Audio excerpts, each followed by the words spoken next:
Do you remember Monkey Island sounding this good? Or maybe the real question is, did it ever sound this good on the PC you played it on? This little box is the TM-32 from Serdashop, and it gives me a very good excuse to replay some old PC classics with the kind of MIDI music they were actually written for.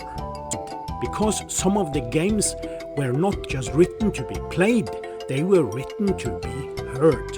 And in this video, I want to find out if this little box can make old DOS games feel new again.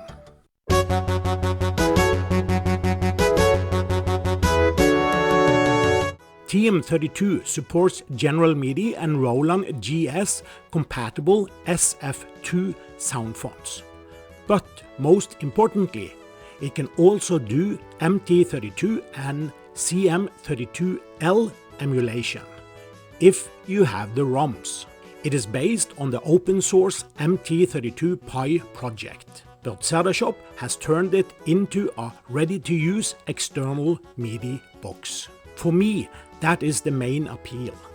I can connect it to an old PC, choose the sound font or emulation mode I want and just play with excellent sound quality.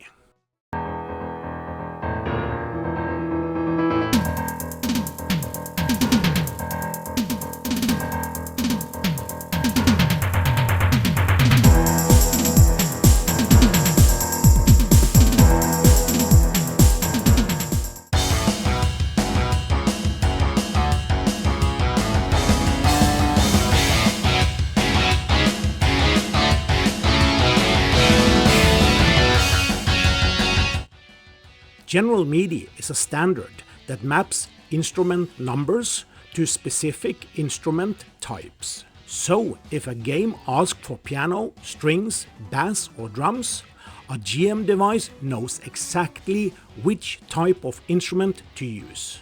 But the actual sound depends on the synth or sound font. Roland GS expands on that idea. Roland MT-32 and CM-32L are different. Many old DOS games were composed specifically for those Roland modules, so they often need MT-32 or CM-32L emulation to sound right.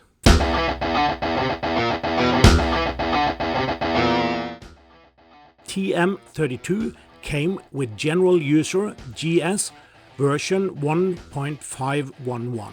For this video, I've also added GeneralUser's GS version 2, which is the version I will be using for the General MIDI examples. GeneralUser GS is a General MIDI and Roland GS-compatible sound font. It is not a direct copy of a Roland module, but it is made to work well with MIDI files and retro games.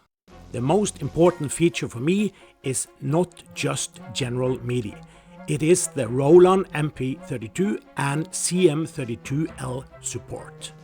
To use this, you need to provide the correct Roland ROM files yourself. After that, the files go on the micro SD card, just like the sound fonts. I usually leave the TM-32 in CM-32L mode. CM-32L is largely MT-32 compatible, but it has 33 extra samples, mostly sound effects that some games can use.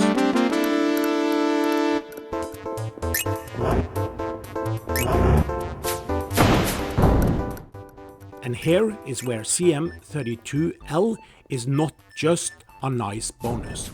In Gods, those extra samples are essential for getting the sound effects right.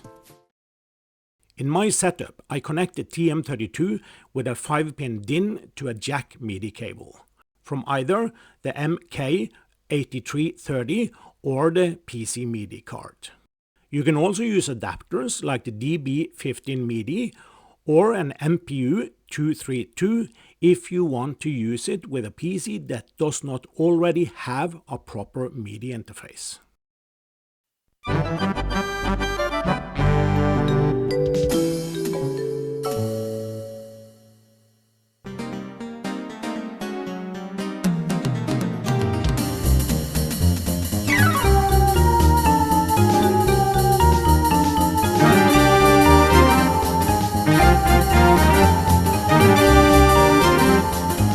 technical side is simple enough.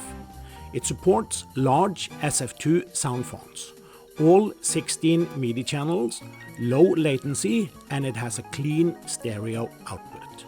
I especially like that I can switch sound fonts with a button, without making this feel like a complicated computer project. Just remember to stop and restart the MIDI music when you change sound fonts. One of the problems I often have with old hardware sound cards is noise from the PC. With an external MIDI synth like this, that problem is basically gone. The output is clean and I do not hear any noise that bothers me. I also like how easy it is to set up. I can connect it, choose the mode and play the games. For me, this is the closest I have come to a practical experience of using a real MT-32 or CM-32L. But for a fraction of the price of buying both original modules today.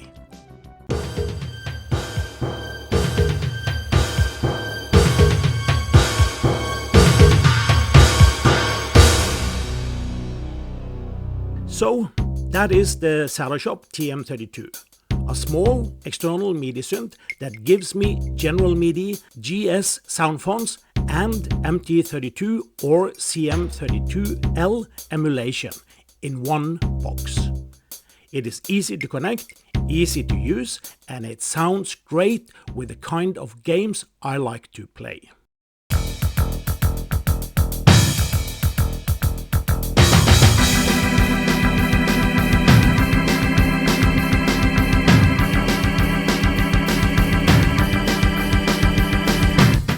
If you love old DOS games and you care about the music, this is one of those small boxes that changes how you hear the games. So the short version is, take my money.